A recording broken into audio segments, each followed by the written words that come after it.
C'est bien joué ça, ce team 2. Terchoun qui accélère et qui a toujours le contrôle du ballon. Est-ce qu'elle va pouvoir aller au bout? Myriam Terchoun, c'est magnifique! Du début à la fin, Myriam Terchoun pour conclure et pour marquer ce premier but du match. Le DFCO qui ouvre la marque 1-0. 37e minute de jeu. Bon, Véron était revenu, mais son intervention a offert le ballon aux joueuses de Reims. Le Moguedec vers la mine. Le centre à suivre, c'est bien centré. Le coup de tête de Sangaré qui a jailli pour l'égalisation du Stade de Reims. Bon bah m'a fait mentir hein. Il aura fallu une action aux joueuses de Mathieu Ruffier pour se relancer dans la partie.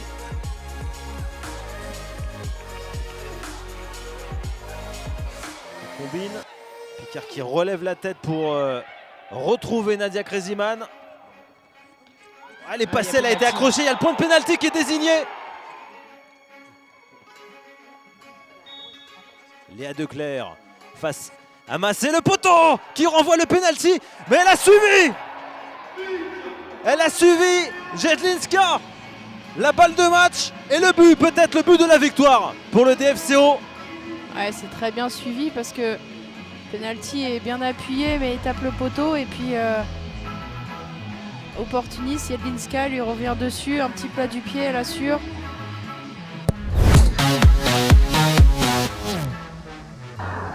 Traoré qui a pris un coup, mais le jeu se poursuit.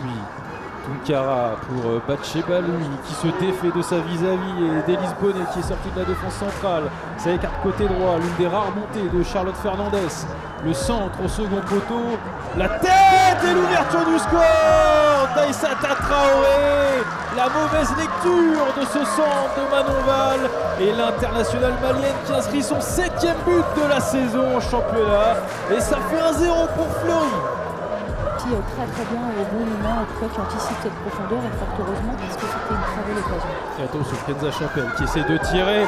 Yana Joseph et l'égalisation du Racing Club de Strasbourg. Alors que Fleury était à 2 doigts de mener 2-0, les Strasbourgeoises refont surface grâce à Liana Joseph, un but partout.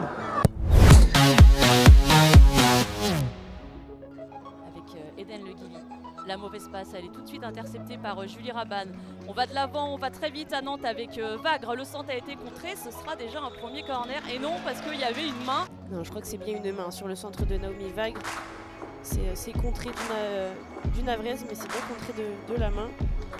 C'est bien pénalty et c'est Julie Rabanne qui va s'en charger. Rabanne pour le pénalty. Rabanne dans le petit filet. Il arrive déjà à ce premier but nantais. Même pas 2 minutes de jeu et Julie Rabanne lance parfaitement son équipe dans ce duel face au Havre. 1-0 pour le FC Nantes. Ah, on parlait d'avoir une équipe offensive aujourd'hui, donc ça commence d'entrée. Et la relance de la gardienne a été récupérée par Laurie Cans. On va peut-être se rendre coup pour coup. Laurie Cans, attention, ça traîne dans la surface de réparation. On essaye de dégager comme on peut. Possibilité de contre, non, puisque Laurie Cans, encore elle, est là. La percée de Laurie Cans, la frappe directe. Mais quel but de Laurie Cans! Incroyable but pour l'égalisation havraise. Un partout. Quel but magnifique de Laurie Cans. Elle a tenté sa chance. Première attention qu'elle frappe, une petite percée avant. Et puis elle tente le geste, c'est magnifique. Oui, elle est très bien. Elle élimine très bien, Naomi Vagre sur sa prise de balle. Voilà. Corner. Vagre, oh là là, c'est Vagre encore. Et Vagre, il est là, ce deuxième but. Naomi Vagre a marqué, c'est son premier cette saison en Arkema Première Ligue. Et il y en avait plusieurs dans le staff nantais qui sentaient que Naomi Vagre allait marquer aujourd'hui, elle est vraiment récompensée. Il y a eu un premier changement côté nantais. Attention, cette perte de balle avec Adjabi. Le poteau rentrant d'Adjabi, la réaction immédiate des Havraises. Mais quel match, on est déjà à 2-2 au bout d'une demi-heure de jeu. Et quel but encore du Havre. C'est que des beaux buts aujourd'hui du côté des Havraises. Magnifique but d'Adjabi et elle aussi, c'est son premier de la saison.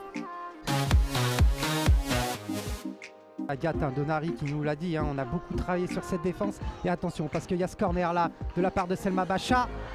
Et c'est l'ouverture du score pour l'Olympique Lyonnais. Et cette fois-ci, c'est validé, c'est Vanessa Gilles qui ouvre la marque pour les Lyonnaises. Et Vanessa Gilles, en l'absence de Wendy Renard qui vient s'imposer dans cette surface de réparation adverse. Et on revoit. Selma Bacha. Allez, c'est elle là qui met en difficulté en Olympique Lyonnais avec Samba. Mais attention, parce que là, Et ça c'est va aller là- vite. C'est là où ça peut être dangereux. Parce Avec qu'elle la- va vite du Mornay. Avec Dumornay qui a pris la profondeur cette fois-ci, qui a l'entrée de la surface, qui est seul, qui va dribbler Dumornay et qui va doubler la mise, Coralie, pour l'Olympique Lyonnais, puisque les Lyonnaises mènent 2-0 avec ce 12e but en Arkema Première Ligue de Melchi Dumornay. Ah, effectivement, à l'image de tout à l'heure de l'appel de Chawinga, sa coéquipière, mais pas à l'image totale car elle vient réussir. Ouais, elles avaient réalisé une bonne première partie de match. Attention, parce que ce ballon est dans la surface, dégagé de manière un peu acrobatique de la part de Vanessa Gilles. Et attention, parce que Tabitha Chawinga, elle aime l'espace, elle a de l'espace, elle a l'entrée de la surface, elle va le donner à sa coéquipière Diani qui triple la marque pour l'Olympique Lyonnais avec ce 3e but de l'international tricolore, Coralie. Ouais, le trio infernal, ce trio qui fonctionne si bien lorsqu'elles arrivent à se coordonner et à se retrouver sur des lignes en décalage avec un bon timing.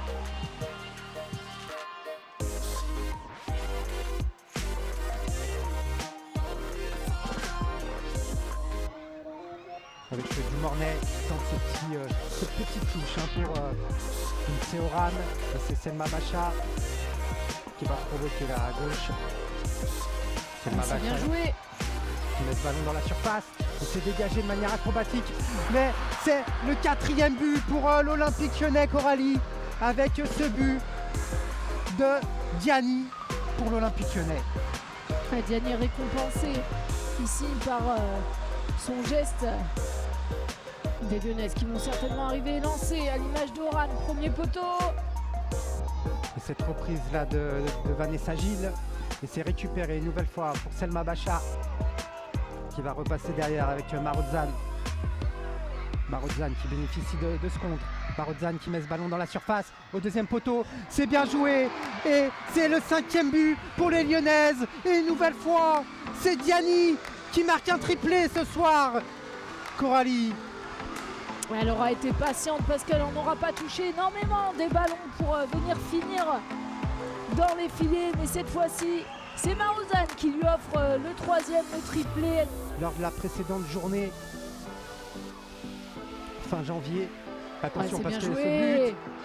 but. Et c'est le 6-0 pour l'Olympique Lyonnais avec ce but justement de Daniel Vandedonk qui fête son 101e match avec l'Olympique Lyonnais avec ce 6e but pour les Lyonnaises, Coralie. Elle est bien placée dans un second temps entre deux défenseurs. En 2e poteau, c'est Dumornay. C'est donné dans le dos là, des appels de ses coéquipières.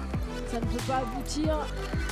Manque de précision et de justesse là de la part de Chawinga qui, malgré les minutes, ne cesse. Attention, et le... Et c'est le 7e but, Coralie, pour l'Olympique Lyonnais avec le but de Sofia Huerta pour l'Olympique Lyonnais qui mène